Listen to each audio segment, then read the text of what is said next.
Welcome to Industry Insights with Route Consultant, your front row seat to the fast-moving world of logistics and beyond. Each week, we bring you game-changing insights, real-world strategies, and fresh perspectives to fuel smarter investments and build stronger businesses. Join us as we sit down with expert guests to explore emerging trends and pressing topics across a wide range of industries. This is Industry Insights. Chad Johnson, Vice President of Franchise Services with Flowers Foods. Welcome back again. I know we've talked about a couple of things on past episodes, both how you kind of historically have seen Flowers change, where you see it today, but I want to talk a little bit more today about where we see it going. So Flowers, I know there's all kinds of things happening in the industry, but what is kind of on the roadmap? I think when you talked about your history, you talked about on the Centennial Plan where you had been here for 100 years and you wanted to make sure that you build a company that can last for the next 100. So what are some of those things that you guys are planning through and working through to continue to evolve what Flowers is in the market? Again, and it's all about staying relevant with the consumer, Josh, but it's also going to where the consumers are. So there's still white space out there that Flowers doesn't distribute in. You think about some big markets that we have around the U.S. that Flowers doesn't have a presence in yet. And so Flowers looks to grow and keep growing into those markets. And, you know, it's about getting your foot in the door and having great relationships with the customers and the retailers that are in those areas or in other areas or the areas that we service now that we've proved ourselves. The independent distributors have proved themselves. That helps us get our foot in the door when we want to move into a new white space market. Yeah, so there, I think of Flowers as a very national brand. There's just states that you guys have never been in that are still pure white space for you all? Yeah, absolutely, okay. Especially in the north. I mean, Flowers began its journey in Thomasville, Georgia. So the southeastern United States is its core market, and it's branched out from there, made strategic acquisitions in some areas to gain relevance, moving all the way out to California and then up into Maine and Arizona. So sometimes it's just you're breaking a market with your products and moving into that area and just moving in slowly and surely. But then sometimes it's done through acquisition. Yeah, that makes sense. I'm from Tennessee, so I just think of Flowers as always having been here, a lot of those brands. But it makes sense that it's not a purely like we cover every single state. We started here from a bakery standpoint. You have to build each step of the logistics journey to actually get the bread from place to place. And it's not like bread's not like, a type of product that lasts for months. So you have to build quick logistics to get things quickly from place to place to be able to stock stores quickly. So I'd imagine there's some exciting logistic complexity in terms of building out as you continue to expand across the country. Yeah, I mean, bread you can have anywhere from 7 to 10 days. Some of the products are, our cake products can have a lot longer shelf life. But when you're talking about a product that has 7 to 10 days of shelf life, you have to get it in the store as quickly as possible. You have to make sure you're rotating and moving that product so that the consumer is going to get the best experience they possibly can when they purchase your product, because what you ultimately want is you want them coming back for seconds and thirds and forevers. Yeah, you want them to make that the staple of their lives and show it to their kids, and their kids do it too. Absolutely. As an independent distributor, when you're out there, and this is really any business, it all comes down to time is money. The more time that you have to focus on your merchandising and making your shelf look attractive to the consumer, being able to move on to your next retailer and do the same thing, the more that translates into profits. Okay. Yeah. And I think that's a great segue because, as much as Flowers is focusing on their own growth, an intrinsic part of Flowers growing is IDP's also growing and being successful using some of the technology that you all are providing, the market research, but finding ways to grow and scale in their territories to bring the Flowers brand to more and more people. So let's talk a little bit. Just first, I think I know in a previous one you kind of at a high level touched on it, but when you think about how an independent distributor can grow or scale, what are the different ways that can happen? Yeah, so obviously just using their geographic territory to grow, to make sure that they are trying to garner as much business as possible in that territory. Okay. Yeah. So that's one way. So I'm calling on the nonstops or the white space in my own geographic territory.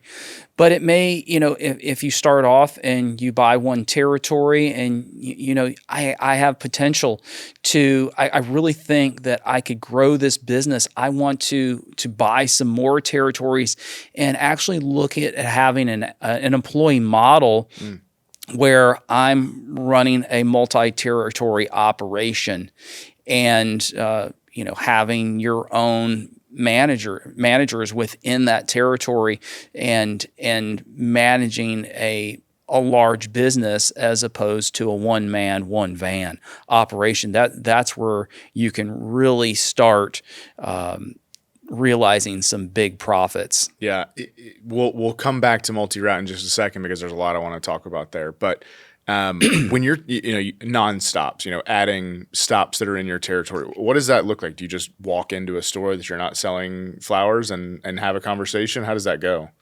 So yeah, I mean, it comes from having some of it could be relationships, some of it could be that restaurant that you eat out at with your wife every week, and developing a relationship with that manager at that restaurant. And say, hey, you know what? I noticed you're using XYZ buns. I eat in here every week. I'd love to be able to service you, and I think I've got some great products. Why don't I drop off some samples for you and let you see what you think? And let's set up a time to sit down and talk about it. Or it could be that small mom and pop's grocery store that you go in and just say, hey, I'm looking at what your service here, and I come in here, I buy gas here, and I really think I could do a better job for you and offer you some different product options. And, I think I could service you more and make sure that you're staying fully stocked and really getting the maximum profits out of the shelf space in your store. Yeah, I think that's one of the biggest impacts you can have in terms of being in the market or knowing the market that you're in, of being able to say, like, I live here, I eat here, I love this store, but I also have a product I'd love to partner with you on. You know me, I know you. Let me just give you an opportunity to try this. And I think it's one of those things where you can bring your specific brand and whatever works for you to all of these opportunities and really find success and grow territory in a way that I don't think there's always the opportunity in some of these businesses. Because like we've talked about before, some of these you have to, every single dollar you earn has to be something that you find. But with flowers, you kind of get the security and the safety of knowing you've got your big brand, your big stops, and those can be the platforms you use to go, I'm going to go make some calls, go make some stop-ins at the local deli and see what I can find. And I think that really gives you it gives you kind of the safety to take risks and go out and push. And I think that's a kind of a fun aspect to the industry. I'll give you a real life example, okay? Yeah. This is from an independent distributor.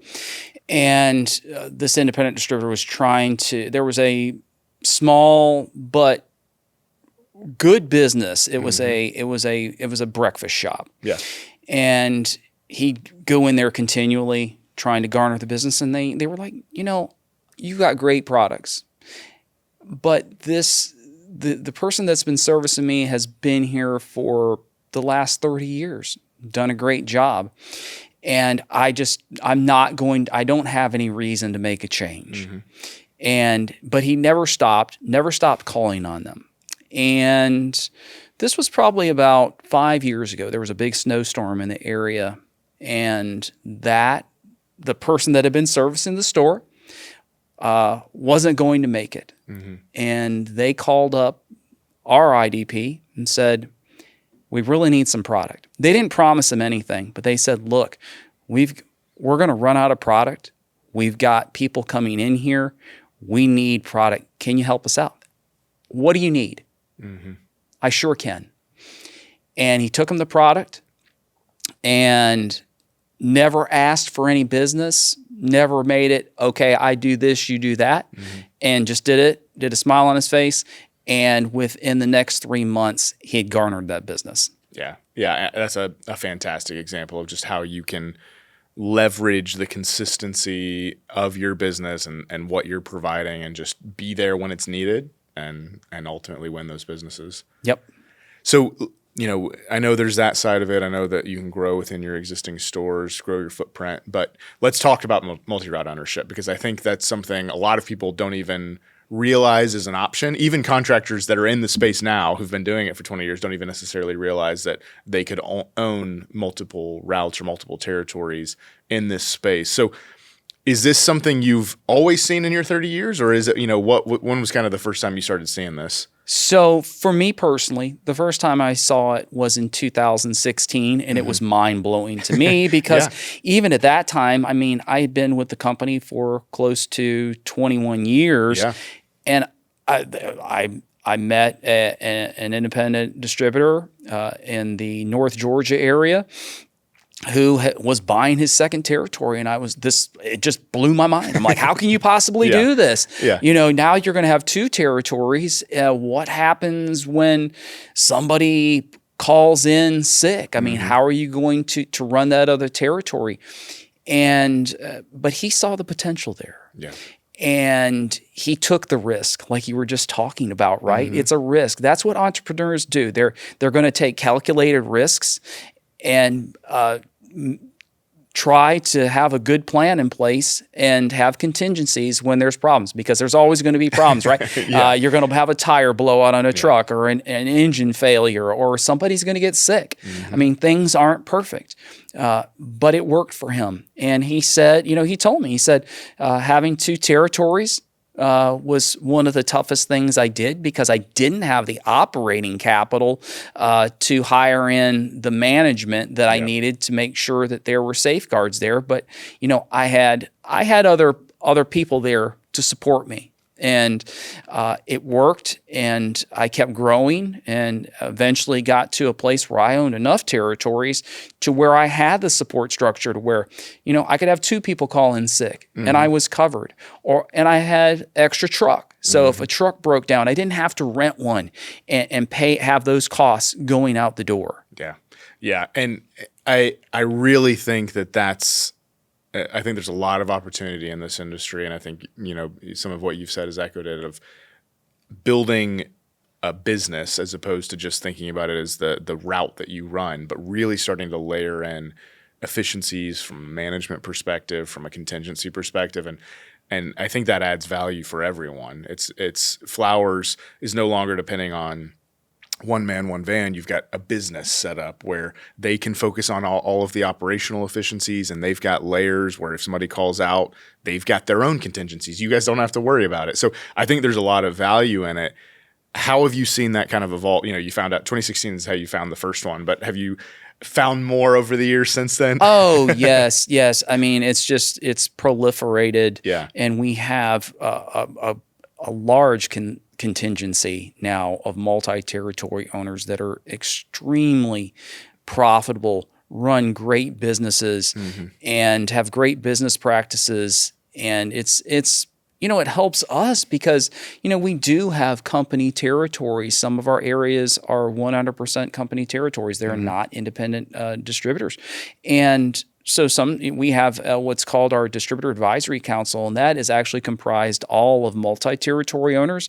So sometimes we go to them and look to them for help. Like, where are you recruiting from? Where do you find, what are you doing to retain your employees and incentivize your employees? And because they're running a good business. Yeah.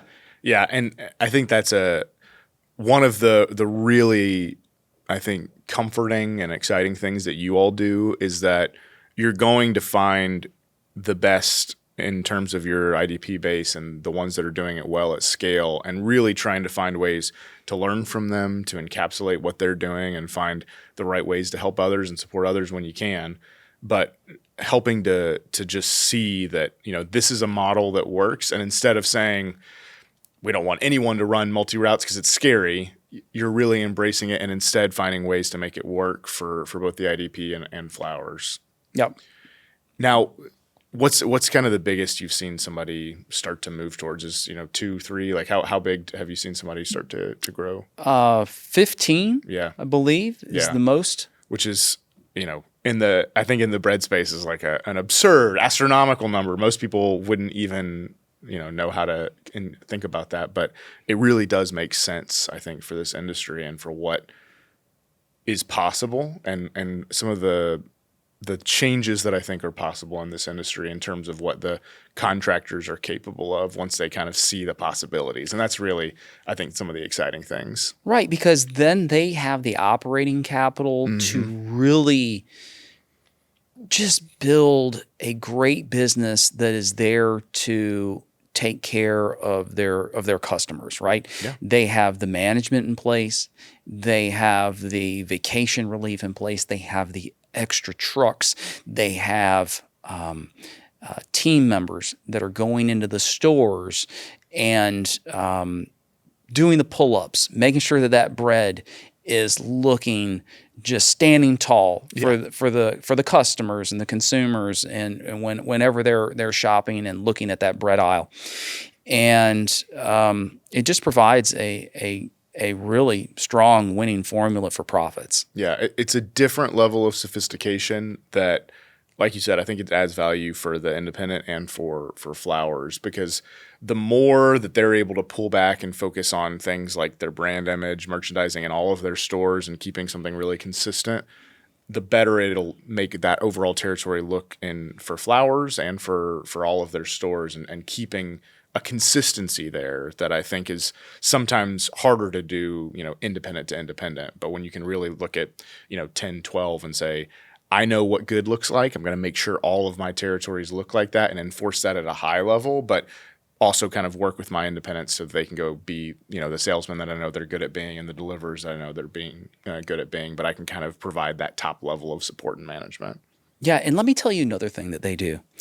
They serve as mentors to the other independent distributors in their area. Mm-hmm. So most of them have been around a while, or they've come from other businesses and they know how to operate a multi-territory DSD delivery business.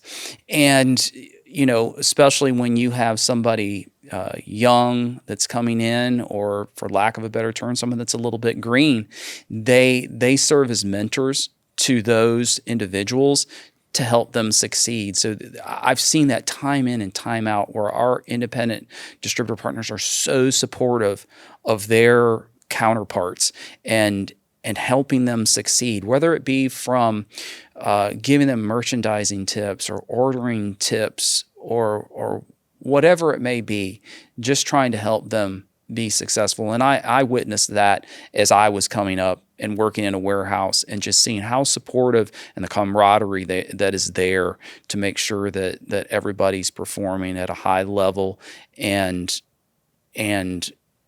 being profitable. It's also advantageous to help your fellow distributors, because when a retailer looks at service levels, a lot of times they don't look just at a single store. Mm-hmm. They're going to look at a certain geography or a certain marketing area. So if you have stores that are underperforming because of the service, that can affect stores that are performing, that are having great service. Yeah. So it's advantageous to help those younger IDPs learn, because it behooves you as well. Yeah, it helps the region, but I think there's just so much to say about installing the right processes and the right habits in somebody early, and really the benefit both to them, but like you said, the market as a whole, because at the end of the day, you're all flowers. And so if the guy down the street is struggling and, Walmart doesn't like him, that can have a big impact on the state, the region, whatever, what have you. And so, like I've said before, it's something where if we can raise the acumen of the average contractor, everyone benefits from it. Yeah, absolutely. And and I don't want the listeners to think that it's just the independent distributors there that are supporting each other. We have multiple layers of support for our independent distributors. So there is what's called an area sales director in each warehouse that is there to serve as someone, an ombudsman that is there to help you build your business, to support you. And, it may be, hey, this store manager, I'm really having a hard time forming a relationship.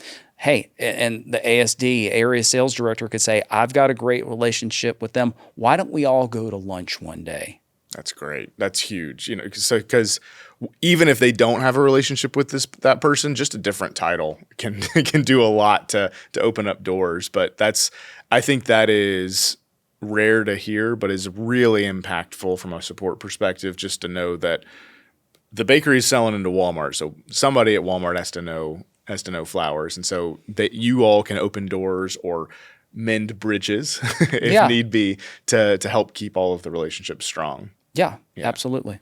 Yeah. Well, I mean, everything I hear from a growth perspective, it really feels like, you all are focused on evolving and adapting and really finding ways to help make sure that in today's economy and the changes that are to come, that your IDPs also are supported and that they have pathways to continue to grow as well. That, with limits in mind, you don't necessarily put any caps on how big someone can be as long as they're successful. And I think that opportunity as an entrepreneur, knowing that I can manage my territory that I come in and I can do that successfully, but also I have a real chance here to come in and build a multi-route, larger business that has, larger revenue, larger margins, and I can really build generational wealth for my family is a huge opportunity. And the fact that you all build structures and support those IDPs as they do it, I think is huge. Yeah, because at the end of the day,